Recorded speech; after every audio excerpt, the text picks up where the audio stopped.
Hello. तो आज भूल भुलैया 3 का ट्रेलर आया है। तो देखो, मैं घर से ना मतलब ब्लू टी शर्ट पहन के निकला था। अभी ट्रेलर देखने के बाद लाल हो गई है टी शर्ट, और कुछ नहीं। बाकी ट्रेलर देखा तो सही बोलूँ अगर, तो एक पहले स्टोरी सुनाते हैं। चलो, मैं अपनी खुद की 2 स्टोरियाँ सुनाता हूँ तुमको। पहले हम बात करते हैं भूल भुलैया 1 की, जो ओवरऑल जो सबसे बड़ी मूवी है, गोट मूवी है ऐसा।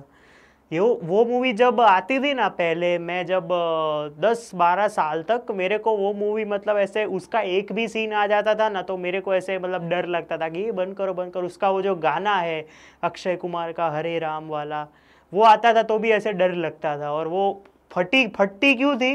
क्योंकि वो क्लाइमेक्स में विद्या बालन वाला सीन था, मतलब उसने ऐसा परफॉर्म किया था कि साला सबकी फट जाती थी। अभी दूसरी स्टोरी की बात करते हैं। हाँ, ये इतनी थी। भूल भुलैया 2 आई, उसका ट्रेलर आया तो मेरे को ऐसा लगा कि ये साले फ्रेंचाइजी के नाम पे मजाक बना रहे हैं पहली मूवी का। ट्रेलर पसंद नहीं आया, मैंने सोचा मैं देखूंगा ही नहीं कुछ भी हो। अभी दोस्तों ने बोला कि चलो देखने चलते हैं, तो अभी कोई चारा नहीं था क्योंकि तभी कोई और मूवी अच्छी लगी नहीं थी।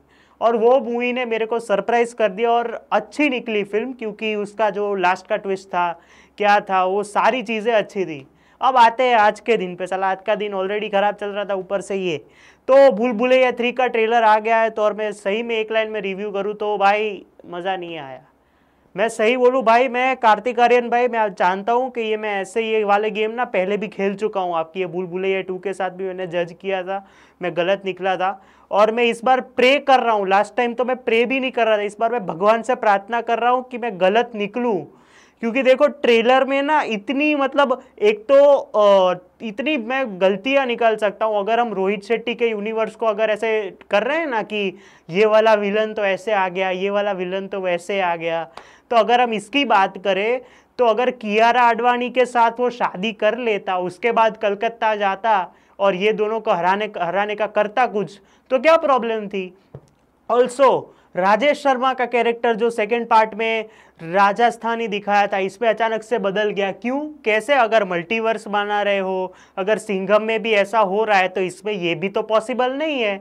फिर संजय मिश्रा, राजपाल यादव, अश्विनी कालसेकर का कैरेक्टर, वो भी राजस्थानी थे पहले, इसमें अचानक से ये वाले में कैसे आ गए? चलो उनका मान के चलते हैं कि उनको रू बाबा से बदला लेना है राजस्थान में उनके साथ जो भी हुआ वो, लेकिन इसमें कियारा और राजेश शर्मा का क्या फॉल्ट है? अगर आपको उनको रिप्लेस ही करना था तो राजेश शर्मा की जगह किसी और का कैरेक्टर डाल देते।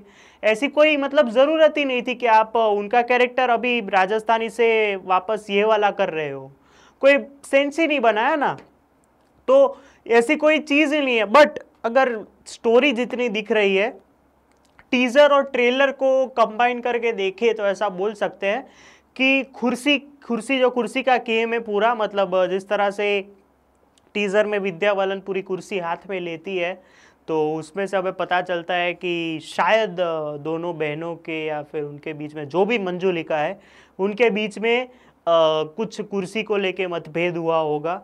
और एक सीन में वो दोनों कथक या फिर जो भरतनाट्यम जो भी है वो करते हुए दिखाई देती है, तो उसके बाद कुछ हुआ होगा, उसके रिलेटेड पूरी स्टोरी होगी। अभी इसमें सबसे बड़ा ट्विस्ट जो हो सकता है कि तुम्हें तो पता ही नहीं है कि हम दोनों में से मंजुलिका कौन है। अभी इसमें अगर इससे भी अगर कोई नीची हरकत होगी ना, तो ये लोग माधुरी दीक्षित को मंजुलिका बना देंगे, जो कि मतलब मैं मानता हूं कि विद्या बालन से सबसे बेटर मंजुलिका नहीं है। और वो अगर चेंज भी करते हैं तो कोई पॉइंट ही नहीं है उसका। अगर सेकेंड पार्ट में जो जिस तरह का ट्विस्ट था वैसा कुछ लाके करते हैं तो कोई बात नहीं। और मतलब एक तरीके से देखो तो भूल भुलैया 2 की तब्बू वाली स्टोरी भी एक तरीके से ख़त्म नहीं हुई है, क्योंकि तब्बू अपने आप को मतलब जो उसका दूसरा कैरेक्टर है उसको बंद कर देती है। फिर क्या पता उसमें से एक नई स्टोरी आ सकती थी कि जो दूसरी तब्बू है वो भी भूत बन गई है। अब ये सबको हॉन्ट कर रही है, क्योंकि जो पहली तब्बू जो अंजुलिका थी, वो जो है वो उसको मारना चाहती थी, लेकिन फिर वो अभी इसने उसको कैदी बना के रखा है। ऐसा कुछ बन सकता था। अभी इन्होंने कलकत्ता में शिफ्ट कर दिया, तो अभी ऐसा लगता है कि राजेश शर्मा का कैरेक्टर राजस्थानी वाला है कि अभी बंगाली बन चुका है, कि इसमें नया आ गया है। फिर ये जो 3 हैं, जो पंडित है, संजय क्या नाम है, संजय मिश्रा है और अश्विनी कालसेकर है, उनका कैरेक्टर इसमें क्या कर रहा है? अभी वो बंगाली बन गए, अभी राजस्थानी थे। तो तो ऐसे लूप होल्स तो मैं भी निकाल सकता हूँ अगर ये मंजुलिका का यूनिवर्स बना रहे हैं तो अगर ऐसे कैरेक्टर्स कांस्टेंट रखने हैं तो इसमें तो रोहित शेट्टी का भी कोई प्रॉब्लम ही नहीं है ना, वो भी तो कैरेक्टर्स कांस्टेंट कर रहा है, ओनली वो कर रहा है कि वो खिचड़ी कर रहे हैं अपने हिसाब से कि ये कैरेक्टर इसमें आ गया, ये कैरेक्टर इसमें आ गया। लेकिन ट्रेलर डिसअपॉइंटिंग तो है, मैं सही बोलूँ तो। और वो जब माधुरी दीक्षित का इंट्रो होता है वहाँ तक ठीक था, लेकिन जहाँ पे वो बोलती है आमी मंजुलिका, वो वाला तो इतना मतलब इरिटेटिंग तो नहीं, लेकिन इतना ओवर रिएक्शन या फिर ओवर रिएक्ट कर रही थी ऐसा लग रहा था। तो सही बोलूँ तो कुछ सेंस बनाते बनाते रह गई फिल्म का ट्रेलर, ऐसा मैं बोलूँ। लेकिन जैसा कि मैं गलत भी होता हूँ कई कई बार ट्रेलर रिव्यूज़ में, मैंने बीच में इसलिए ही बंद कर दिया था। लेकिन अभी तक देखे तो इस फिल्म की पॉजिटिव्स की बात करूँ तो इसका सिनेमेटोग्राफी वाइज जो लॉन्ग शॉट्स लिए गए हैं, फिर जो वीएफएक्स में जिस तरह से जो बैट्स और जिस तरह से वो जो पूरा एक सामने से आती है, एक कौन है वो, विद्या है कि माधुरी है कोई पता नहीं है, फिर जिस तरह से चलते चलते जा रही है, तो वो सिनेमेटोग्राफी और वीएफएक्स बहुत बढ़िया है।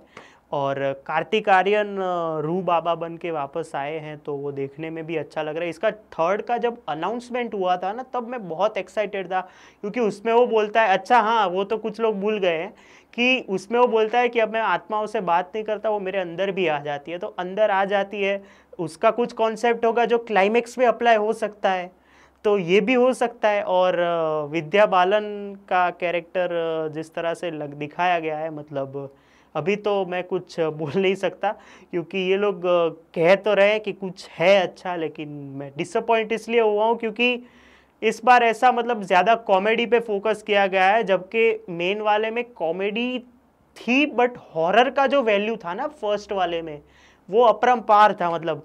तो इस तरह से अगर हॉरर में, और एक लास्ट चीज़ मैं ट्रेलर रिव्यू ख़त्म करूँ उससे पहले, मैंने सुबह लिखा था कि अक्षय कुमार का इन्होंने कुछ गलती से कुछ कैमियो टाइप डाल दिया, तो उसमें जो कंपटीशन होगा फिर सिंघम और भूल भुलैया के बीच में, क्योंकि अक्षय कुमार का कैरेक्टर और ये एक तरह से देखे तो मंजुलिका की बैक स्टोरी है कि मंजुलिका वो कैसे बनी। अगर हम यूनिवर्स के तरफ बात कर रहे हैं तो आदित्य श्रीवास्तव का आना भी बनता है कि वो भूल भुलैया के मेन फोकस तो वही है जहाँ से ये सब शुरू हुआ, कि आदित्य श्रीवास्तव आते हैं तो तब उन्हें पता चलता है कि ऐसा कुछ हो रहा है, तो वो कार्तिक आर्यन की मदद करते हैं।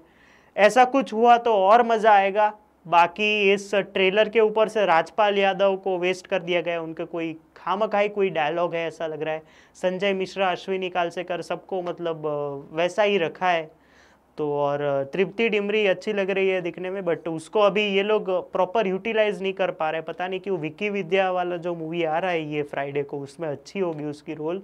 लेकिन ओवरऑल मैं बोलूँ तो ये खेल मैं पहले भी खेल चुका हूँ कि यार मज़ा तो नहीं आया। सही बोलूँ तो वो एक डायलॉग बहुत अच्छा है कि ये नेटफ्लिक्स किसने चला दिया, वो मैं बार बार रिप्ले करके देख सकता हूँ। बाकी अगर हम यूनिवर्स की अगर क्रिटिसाइज करने में लगे रहे तो ये वाला भी क्रिटिसाइज करो कि राजेश शर्मा कैसे आए इसमें वापस। विजय राज नए लग रहे हैं और लगता है कि उनका काम भी अच्छा होगा। बाकी तो क्लैश पे पता चल जाएगा कि कौन जीत रहा है। अभी ट्रेलर के हिसाब से तो, मेरे हिसाब से तो मुझे पता है कौन जीत रहा है, और क्लैश पे देखते हैं कि क्या होता है। अभी तो एक साइड पे क्या पता ये सरप्राइज से भरी भी हो सकती है, मैं कुछ बता नहीं पा रहा हूँ अभी। डिसअपॉइंट तो किया ही है इन्होंने। बाकी लाइक कर देना, शेयर और सब्सक्राइब कर देना। 300 के 5 सब्सक्राइबर करीब है भाई, अब तो कर दो भाई। अब क्या बोलूँ, अभी क्लैश से पहले कर दो। और तुम भी कमेंट्स में मुझे बताओ कि तुम कौन सी मूवी पहले देखने वाले हो और कहाँ पे क्या कर रहे वाले हो पहले दिन पे, और तुम्हारी डिबेट क्या है ये दोनों मूवीज़ के रिलेटेड, कौन सा ट्रेलर ज़्यादा अच्छा लगा तुम लोगों को। बाकी तो ये यूनिवर्स है तो यही है। लाइक कर देना, शेयर कर देना और सब्सक्राइब कर देना इस चैनल को। मिलते हैं अगले वीडियो में, तब तक के लिए बाय।